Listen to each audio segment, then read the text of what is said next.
help we can hear the crowd. Even when the arena is not yet full because it's still pretty early in the morning. Yes, of course. You still feel the intensity of the crowd. Of course, even though, guys, it's just one team left. One team left. For Team Malaysia. Todak. Ladies and gentlemen, please do share this stream. Yeah. If you are watching in YouTube Gaming, this is it, guys. The Championship Sunday. Championship Sunday. Championship Sunday. Going back to what you've said, the Claude versus the Kimi, I don't know, because the Kimi always plays the aggressive type of invade. So with the Claude, without all of these jungles in the jungle area, how can he pull off the art of thievery stack mechanic? On some Claudes, they go for the Crammer, they go for the Gargoyle, or probably the Crimson Lizard, but they don't kill it immediately. Yeah, right? They bait it out, they wait for this. Yeah, they wait for the cooldown, and then they go back to the lane, and then they will clear the lane and then stack again. You see the Celestial Palace. Of course, the blue side controlled by Todak, red side by RRQ. Here we go. Don't know exactly what the lane setup could be, but I can assume that this Kimi will go mid, the Claude will go for the solo lane. Yep. And then you have Leomord. The Leomord to go to the off lane or the safe lane, but he's going to be the one to go for the solo play. I mean, it's going to be the Claude to be helped by perhaps the Lolita, if I remember correctly, or maybe the export. We don't know exactly as we now hop into the game. We shall see. And the announcer said, smash them. Let's go, Malaysia! For the blue side, like Chi is going to use the Leomord Moon as the Kimi Siku, as the carry Yone. Ino, or how do we pronounce this? Ino as the Lolita, and Nenas as the export. From the other side, you have RRQ, that's Vin on this Valier, it's Xin on this Gushan, it's Liam on this Kufra, Tutoru on the Claude, and Lemon on this mashup. Okay, like what we've said, Moon and Nenas here immediately going for the Gargoyle and that immediate core guard. What is the answer from Tutoru and Liam? The Crammer is falling low. Claude will get that, and then he will just BMI out. That is the poke coming in from the first kill of the Leomord. Now, of course, the pressure is real from Team Todak. They want to go for the aggressive play this time. The Cupra with a very nice knockup onto Lychee, but Lychee will just run away. I like how Nenas is doing the backs out play coming in from this fire missiles. Meanwhile, for the side of RRQ, it's Sin getting this scrap coin in the bottom lane, eyeing to kill this carry. But this is not very good because the Lolita is there to save his life. Look at this, they're not overly committing against the Crab this time. Damage from Vin, he might go for the bridge, but of course the stun connects. Coming out from Liam, there could be enough damage, but he's threatened by the damage of the Leomord. Nice flicker away from Liam on this Kufra. Nice flicker away, RRQ repelling, denying, Team Todak to get this early crab and keep the Kimi going. Look at this, the Gushan threatening Moon. They know this. There's a slight of delay to Moon's experience right now. He is aiming to get that early level 4 at around 1 minute and 30 seconds. But because of the rotations coming in from RRQ, they are negating this. Plus, they are setting up for this turtle. What they can do is have territorial control over the turtle, as we know that RRQ will want to prioritize that. That is a Gushan. The Gushan wants to kill. He's not a natural farmer where he can just stay lane and farm. He needs to get the kills. Yes, of course. Unfortunately, they haven't gotten it by 2 minutes and 26 seconds in. He farms heroes, but man, he did get another crab coin. So that makes 300 gold. Extra 300 gold for this Claude. That is an instant boots for your items. It's a lot of cash if you think about it. Yes. But now they will catch up the ultimate. Of course, nice pushback from the Valier. And Fire, of course, coming out from this export. Now they will kill him down, take him down. That's the first kill. Now being given to the Gushan as well. 4 blood coming in for Sin. That is, of course, the Deadly Blade. Here comes the dash. He will go for the slaughter, but that is a flicker coming in from Team Todak. I really like how this, in a way, Lolita was able to take care of business, was able to help his Kimi not die against the Gushan. But what the Gushan does right now is to steal up the core guard. Let's see, ladies and gentlemen. Team RRQ again repelling Team Todak to get this very aggressive jungle. That is a cancel onto the Numino Blast, and from behind, here comes Gushan. Sin for the win. He will get a double kill. Surprise, surprise. What a play from the Kufra. What they did was to use the Kufra's Tyrant's Revenge to cancel the Numino Blast. The Numino Blast took a lot of time, and the Masha trusted his teammates so well. Yeah. He went in front of the Lolita with just a sliver of HP, and because of the stun from the Kufra, the knockup I mean, was able to cancel the Numino Blast. This is indeed a good Gushan game coming in from Sin right now. Like what you've said, the Gushan, they don't farm minions, they farm heroes. And with 3 kills already, look at this, an early Calamity Reaper from this Claude, man. Oh yeah. Sorry, from this Gushan. It's 4 minutes and 25 seconds in. That's Gushan with the mystery shop, and he wants to go for 1 versus 3. This is not that good. Still gets the kill. The Numino Blast is gonna be there, but it's not enough. Sin is still alive. No! What is happening? Why is he still alive? Now finally he falls, but already too late as the Claude able to take out the Kimmy. Will not catch up to the Lolita. RRQ gets 2 for 1. Sin was quite hasty right there, but again, with the help of the Calamity Reaper, he will take down 1, and Team RRQ immediately backing him up because they know that he got his power spike. This is a classic MOBA strategy, Mr. Wolf. If you know your core hero, if your team knows that your core hero has the power spike, you immediately go for this hasty kind of pickups. Go immediately and abuse your power spike for sure. And that's Gushan that we know from the classic games, from the meta of the past year, I would say. Yes. Gushan, if he reaches the power spike, should be taking down his enemies. And that's the turtle being taken by Xin. He's now level 9, man. He's now level 9. They want to force Menace. the Virag armor, and it has been forced out. Oh no.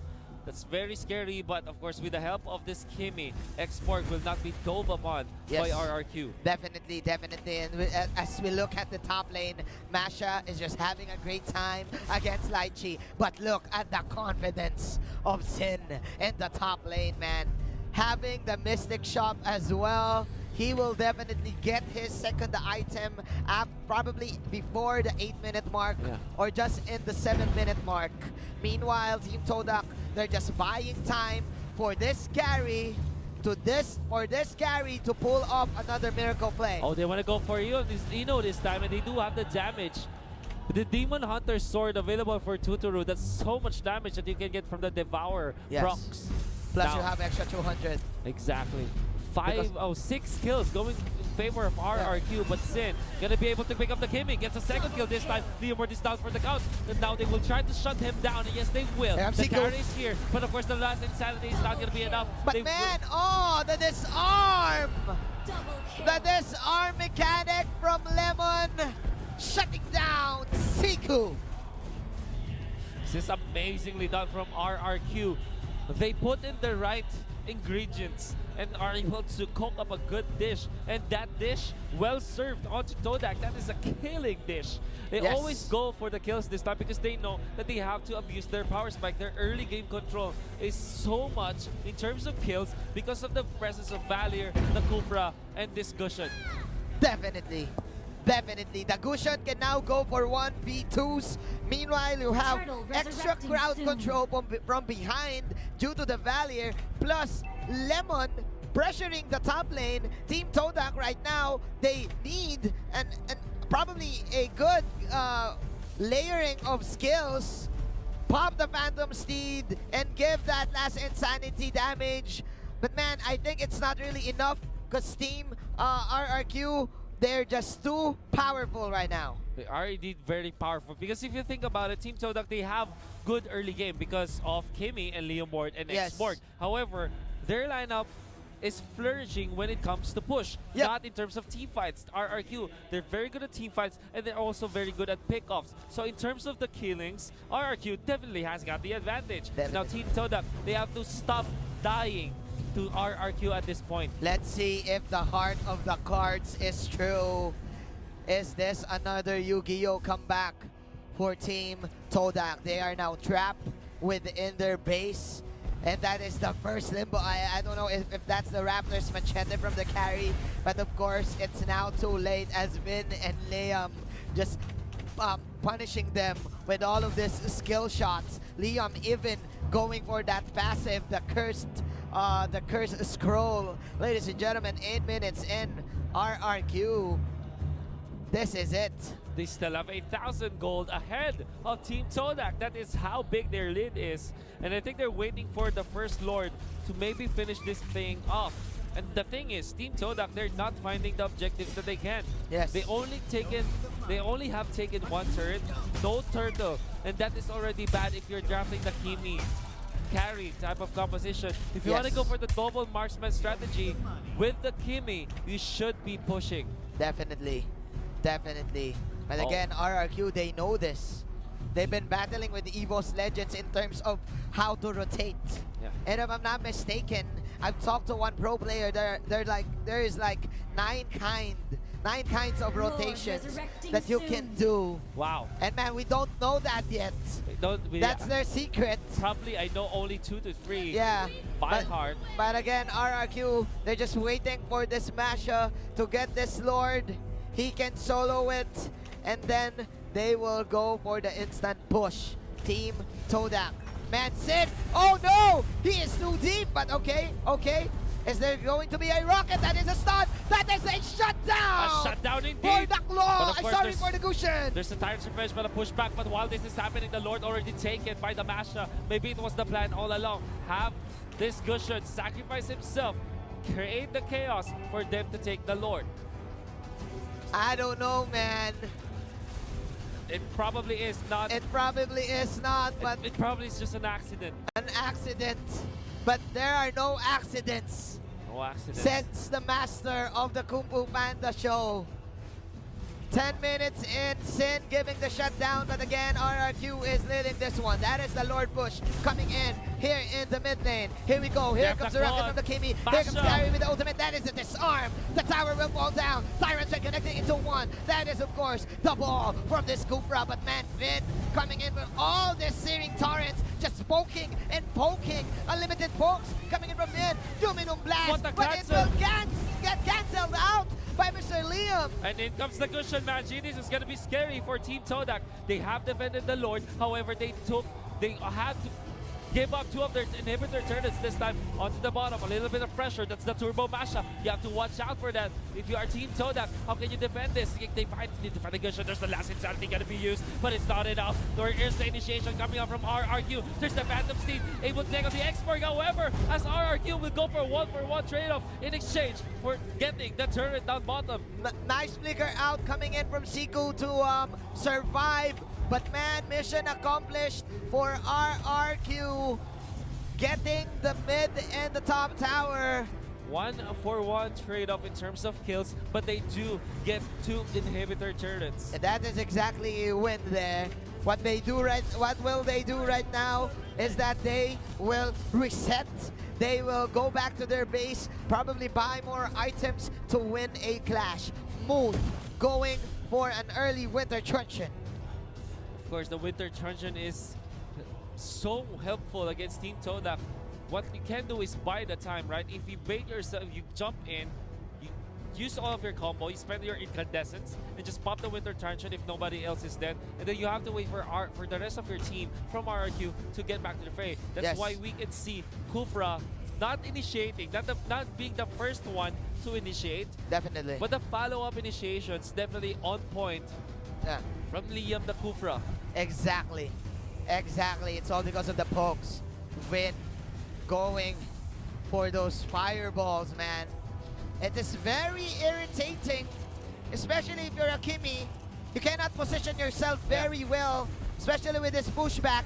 And right now, RRQ coming in, pressuring out all of the parts of the map. Here we go. That is the tower down. RRQ, will they go for the clash? There's the flicker out, coming in with the Lolita. Another stun, plus the firewall. And no, Luminum Blast for you. That is the Blazing Duet coming from the Clone. 3-man Tyrant's Revenge. Nice ultimate coming from the Kufra. That is RRQ. Got a game number 1. RRQ, they have woken up. They have found the momentum. They are definitely dominant against Team Todak at that game, starting from their first rotations.